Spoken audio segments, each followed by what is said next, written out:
She thought he was gonna leave her for another girl because when he was about to get signed, man, they he was fooling around like she just heard a rumor and stuff.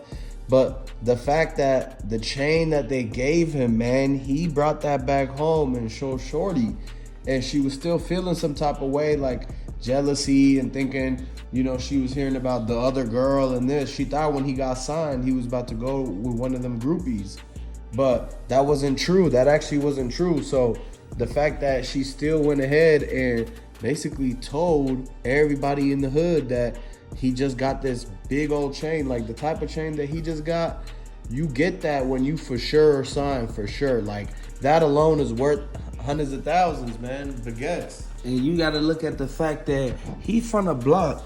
Boy, they not finna his people not finna go for that. You gotta look at the fact. Chief Keef could have stopped that. He could have stopped that from happening. But at the same time, you got to look at the fact that he can't really get involved in that because he's over a female. And he don't get involved with none with no female, boy. Y'all got to look at that, man. And it could have been avoided. But at the same time, he did it to himself. Y'all gotta really be cautious of what y'all do. Y'all gotta really fall back sometime and really not try to put yourself on the forefront to get eliminated and get knocked out the box for no reason. And look, Chief Keef, he removing himself from the situation. The fact that he already told us, like back in January, the whole New Year, they squashed everything with Young Chop. They made bread together. Like they still getting paid for everything from when Chief was a teenager. And you got to know that he said, man, it's tragic. Like he gave his condolences and everything, but you got to realize that the fact that the girl is from O Block, so he's tied into it regardless. Everybody's thinking like, man, they thought, Chief didn't like him or this and that because of the situation with Chop, but they squashed everything. So he knows that his name shouldn't be brought up. But, everybody talks, that whole block, the block is saying that girl, like, he shouldn't have been with her, this and that. But I don't know, like, the fact that you just can't trust everybody, you know what I'm saying? Especially when you about to get signed, especially when you see success. Like, look at his brother. Like, he didn't do the same thing that he did, and he's still here. And you got to pay attention to the fact that Lil Jay wasn't going to never let him even get this in the game. Like, you got to understand, him and Lil Jay, they been had beef for a minute. Y'all got to understand, man, they grew up together. You got to look at the fact that if FVG Duck was still here, if they would, like Lil J he wouldn't even have to had did that to that man like that. Like, y'all got to pay attention to it. Y'all got to look at the fact, as soon as he got out, her family instantly went, because she used to mess with Lil J. If she wasn't with Lil J, like, it wouldn't have been no friction between them. Y'all gotta really be on point when stuff like this come about. Exactly, and that's why Chief Keef said that he had no part with this. Cause look, when Lil J came home, Montana 300 and Chief, they didn't go to his homewarming. They didn't go to that. So when he got out, man, they weren't there. They didn't go live or nothing. So they know that something was about to happen and that they wasn't going to talk to nobody. They wasn't going to show their face around Lil J.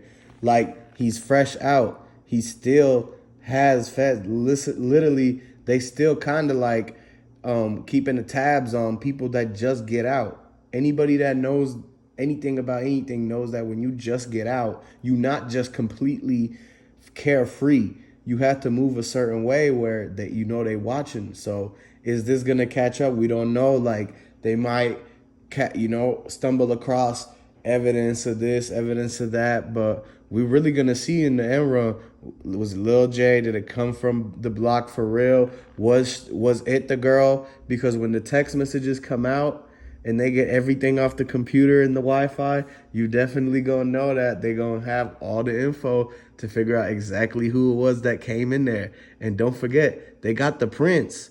It's cold in Chicago right now. It's cold. So when they stepped on that snow and they walked in that door and that print got left, That was exactly that all they needed to figure out exactly who it is. There's only so many people who wear size 14 shoes. And you got to pay attention. Once they came out, you got to look at the neighbors saw everything. They saw everything. They saw when Lil J ran up. And you got to understand that the car, the black car, once they hopped out the black car, they instantly ran through the snow that was on the sidewalk. Y'all got to look at that. You left a trail. You can't be leaving trails that no seen if you doing stuff like this. And you got to understand the fact that the people not letting up. Like her family looking at it like, oh man, hey man, it's just like it is what it is. He shouldn't have did that to my daughter. You got to look at the fact. She used to mess with Lil J. If she wasn't messing with Lil J, it wouldn't have never been no type of friction between them, because you know how he feel about that. You know how he feel about that. That's why I told y'all this a revolving door, man. Y'all need to open y'all eyes, man, to what's really going on, man. You need to really pay attention and really look at the details. Exactly. And the details that just came out this morning is the forensics on the screen door. They got one of the dude's prints.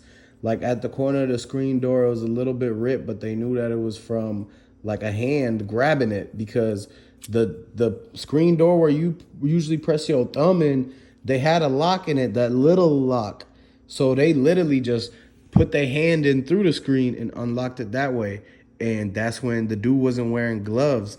And because he wanted to be more like precise, you know, he didn't want to have the thick glove. They only sell like winter gloves. They don't sell them like skinny gloves. So them was all ran out. He didn't wear no gloves and he left the print on the screen door. So forensics this morning, they literally just uploaded that as Exhibit A in the system that's tied to the leads, the new leads that just came out. So they got the footprint on the carpet from the snow, like being wet on their feet, and then they got the fingerprint on the screen door. Them two things, that's a hand and a foot. They finna get everything in between and get the person for this. It's 2 to 3 people. That black car, it looked like a sedan. It looked like a sedan, like a 4-door. Cause the neighbor's ADT and the other neighbor from across the street, their Ring, it caught everything. But they had to subpoena to get it, because third-party companies own the rights to everything, and you can't just get it from them unless you buy it or have a subpoena. So someone's going to have to put up $80K to get the footage, or they're going to have to get the feds to subpoena it. And they're not going to say that it's enough for a Fed case at this point. Like, it might just go cold case because the 48 hours have passed.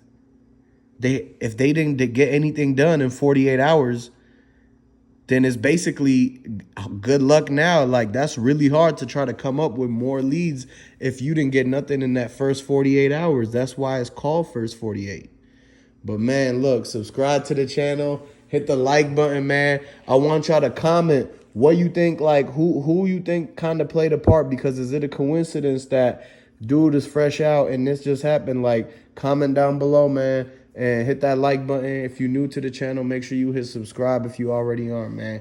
Peace.